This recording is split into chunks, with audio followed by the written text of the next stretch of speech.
ba sa buhay? Okay lang naman kahit lagi tayo nakatalikod. Yung tipong tinatalikuran natin yung mga kalaban natin.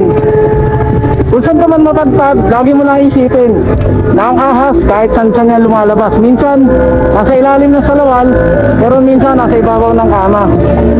Okay lang naman isipin mo na magtaka ka. Ganun talaga minsan. Kasi ang butil ng asin, dun mo rin nakikita ang bigas. Pag nagtanim ka ng alahas, kaani ka ng mga paa ng ahas. Huwag mo isipin na mga tuling lang yung laging nabibitin. Minsan, may mga tao talaga na akala mo nasa ibabaw ng poste. Pero, ang totoo, lagi lang silang nasa tabi. Huwag kang magtaka, boss, kung bakit may mga ganitong sitwasyon o pagkakataon. Lagi mo lang ipagpatuloy yung ginagawa mo. Harapin mo lang.